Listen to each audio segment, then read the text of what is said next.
Hello everyone, welcome to Physiobliss official. आज हम बात करेंगे एक कॉमन प्रॉब्लम के बारे में। बात करेंगे नेक पेन के बारे में, जिसको मेडिकल में सर्वाइकल स्पॉन्डिलाइटिस भी बोलते हैं। आज बात करेंगे कि नेक पेन क्यों होते हैं, इसके क्या कारण होते हैं और इसका क्या ट्रीटमेंट हो सकता है, हम कैसे इसको प्रिवेंट कर सकते हैं। तो बेसिकली मैं आज इसके कॉज और इसके प्रिवेंशन के बारे में बात करूँगा।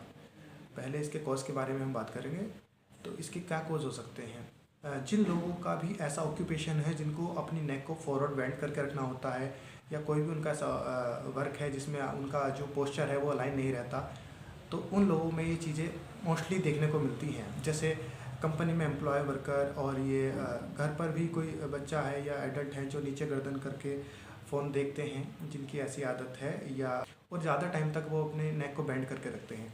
बेसिकली ये चीज़ें उनमें देखने को मिलती हैं। उनकी जो मसल्स होती हैं लेविटस स्कैपुलाई और अपर ट्रेपीजियस, ये मसल्स उनकी ज़्यादा फॉरवर्ड बेंडिंग करने की वजह से ये स्पाज्म में चली जाती हैं, जिसकी वजह से मसल पेन होता है। उसको हम आम भाषा में लोग उसको सर्वाइकल पेन बोलते हैं। तो इसको हम कैसे प्रिवेंट कर सकते हैं।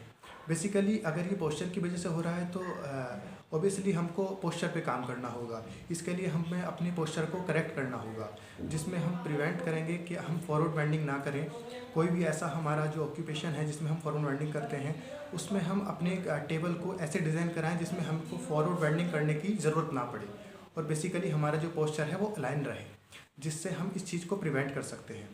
दूसरी बात होती है कि कुछ लोग मोटा पिलो लगा के सोते हैं, या कुछ लोगों का कुशन ऐसा होता है बेड का जो बैठने से लेटने से कंप्रेस हो जाता है, तो उनका एक तरह से नेक अलाइन नहीं रह पाता, या मोटा पिलो लगाने की वजह से भी फॉरवर्ड बेंडिंग में चला जाता है, या कुशन ज़्यादा होने की वजह से भी वो अलग तरह से इनकरेक्ट पोजीशन में रह सकता है, और ज़्यादा देर तक इनकरेक्ट पोजीशन में रहने से ही मसल स्पाज्म होता है। तो बेसिकली हम अपने पोस्चर पे अवेयर होकर इस पे काम करें और अपने पोस्चर को अलाइन रखें। दूसरी बात होती है कि आप कोई भी वर्क कर रहे हैं तो उस पर आप कुछ टाइम के बाद उसका रेस्ट पीरियड रखिए। बेसिकली अगर आप जिसमें आप थोड़ा सा वॉक करें, कोई टी कॉफ़ी कुछ भी ले सकते हैं, जिससे आपका जो पोस्चर है बैक टू अलाइन हो जाएगा। अगर आपकी गर्दन ऐसे है कुछ देर, तो आप अगर उसको रेस्ट में रखेंगे तो वो बैक टू अलाइन हो जाएगी, जिससे आप इसको प्रिवेंट कर सकते हैं।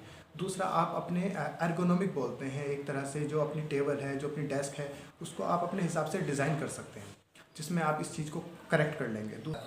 लास्ट है कि आप अपने पोस्चर पे काम करने के लिए कुछ स्ट्रेंथनिंग एक्सरसाइज कर सकते हैं, जो मैं अगली वीडियो में मैं एक अगला सेशन लेके आऊँगा, जिसमें मैं इसके रिहैब के बारे में बात करूँगा, जिसमें मैं बताऊँगा कि इसमें आप कौन सी एक्सरसाइज करके इसको प्रिवेंट कर सकते हैं, ठीक कर सकते हैं।